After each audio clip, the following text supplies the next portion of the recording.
Israel and the Kurds of northern Iraq share one of the Middle East's most unlikely alliances. Secret missions and humanitarian aid has grown into a partnership rooted in shared threats and strategic interests. Over decades, this alliance has involved Mossad operations and military support to cultural initiatives and intelligence sharing.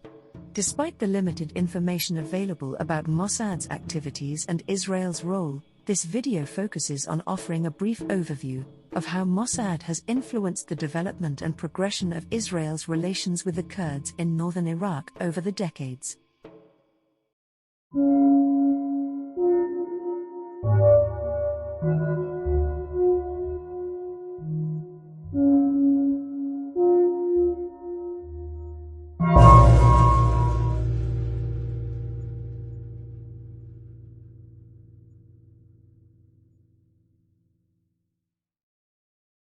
Israeli-Kurdish relations stretch back to at least the 1950s, when Kurds in Iraq assisted Mossad operatives in facilitating the migration of thousands of Iraqi Jews to Israel. Known as Operation Ezra and Nehemiah, this mission saw tens of thousands of Jews fleeing rising persecution and economic instability with Kurdish assistance. This early support set the stage for an enduring bond between the two groups, united by their outsider status and frequent persecution by neighboring Arab governments. The 1960s marked the beginning of full-scale Israeli support for Kurdish nationalist ambitions in Iraq. As the Kurdish struggle against the Iraqi government grew, Mossad expanded its involvement in northern Iraq, becoming a crucial ally for Kurdish leader, Mustafa Barzani. In a region dominated by Arab states hostile to Israel, Mossad's partnership with the Kurds aligned with Israel's strategy known as the Periphery Doctrine, a strategy aiming to forge alliances with non-Arab groups on its borders, counterbalancing hostile Arab states. During this period, Mossad supplied Barzani's forces with military advisors, firearms, artillery, and even anti-aircraft weaponry, offering a vital lifeline to Kurdish fighters who were outgunned by Iraq's Central Army. The partnership also extended to intelligence, as Mossad collaborated with the Iranian Shah to support Barzani in establishing the Kurdish intelligence service, Paristan.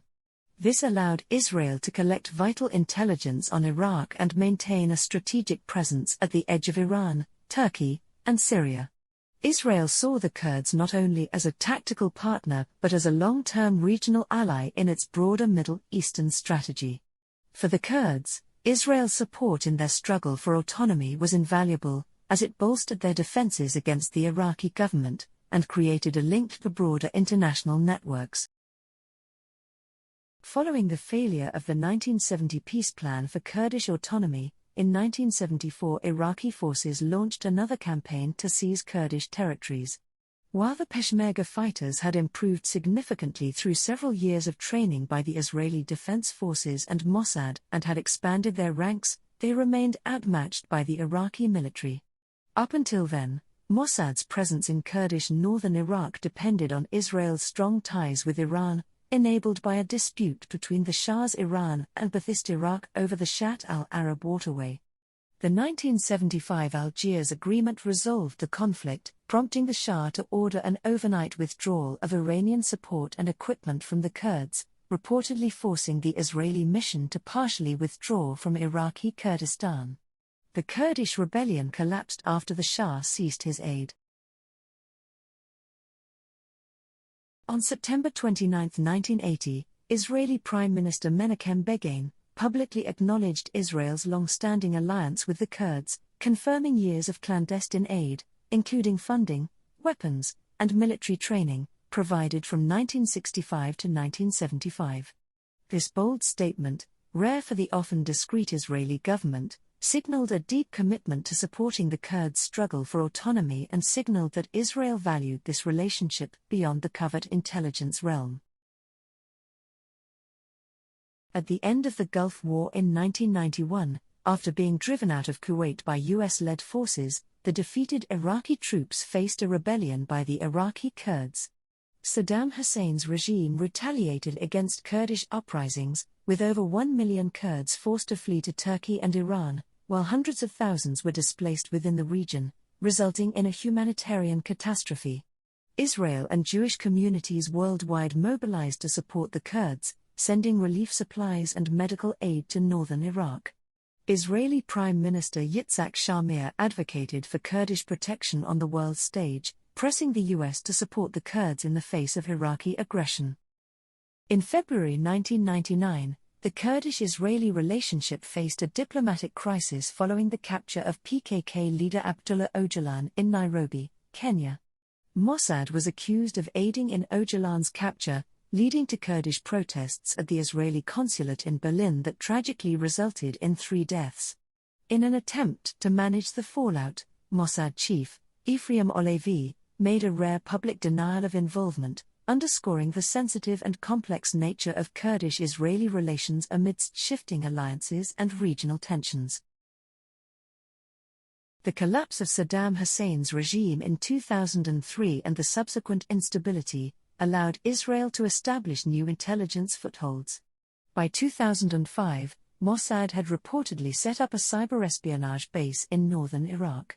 Positioned near Iran, this base offered Mossad a strategic vantage point for monitoring Iranian activities. Mossad's installation in northern Iraq marked Israel's second such base, after its first, reportedly in southern Azerbaijan, along the Iranian border. Several reports claim that in 2004, Israeli intelligence and military operatives were training Kurdish commando units, in addition to providing them with advanced equipment, and running covert operations inside Kurdish areas of Iran and Syria. The Israeli units would reportedly infiltrate Iranian territory with Kurdish support, planting sensors and other monitoring equipment to track Iran's nuclear facilities. At that time, Israeli companies began securing contracts to develop Kurdish infrastructure, including Erbil's International Airport, with the Israeli teams training Kurdish troops to act as a security force for the new airport. Meanwhile, high-level meetings between Israeli and Kurdish leaders, including Masoud Barzani, Jalal Talabani, and Israeli Prime Minister Ariel Sharon, confirmed a strong partnership. Barzani openly defended ties with Israel, asserting that Kurdish relations with Israel were not bound by the pan-Arab consensus and were necessary for Kurdish autonomy. In January 2012, the French newspaper, Le Figaro, claimed that Mossad agents had extended operations in northern Iraq by recruiting and training dissident members of Iran's Kurdish minority at secret bases within Kurdish territory, preparing them to conduct sabotage operations in Iran. A year later, The Washington Post disclosed that Turkey had exposed an Israeli spy network operating in Iran, reportedly including 10 Kurdish agents who had met with Mossad officials in Turkey. Despite its successes, Israel's presence in northern Iraq carried significant risks. Jihadist groups proliferated in Iraq after the 2003 U.S. invasion. Al-Qaeda and other terrorist groups began targeting Israeli trainers and Kurdish camps, leading some Israeli operatives to withdraw from the region. Although Israel's defense ministry distanced itself, attributing operations to private contractors, Israel's influence remained significant, supporting Kurdish efforts for security and autonomy. A critical incident occurred on January 2024, when Iran's Revolutionary Guards launched a missile strike on what they claimed was an Israeli espionage center in Erbil, the capital of Kurdistan. The target, located near the U.S. consulate, was a residential area. Tragically, at least 4 civilians were killed, including multimillionaire Kurdish businessman Pesroor Daizei and several family members, and 6 others were injured. While Iran maintained that the site was an Israeli spy center, Mesrour Barzani, the Prime Minister of Kurdistan region, denied this, describing it as a civilian residence.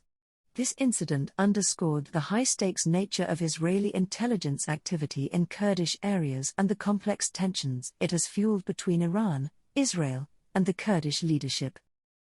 In the volatile landscape of the Middle East, alliances are often fragile, shifting, and unlikely.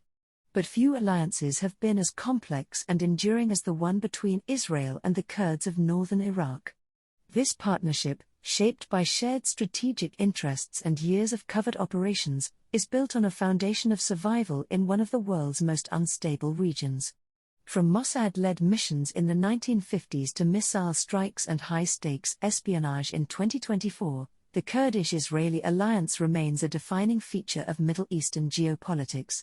For Israel, Kurdistan provides a critical foothold for intelligence, a buffer against Iran, and a valuable non-Arab ally in the Middle East.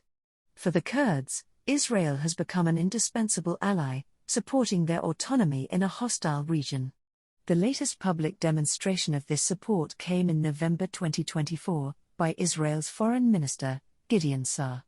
Speaking at a ceremony marking the handover from outgoing Minister Israel Katz, he highlighted the Kurds as victims of Iranian and Turkish oppression, and stressed the importance of strengthening ties with them.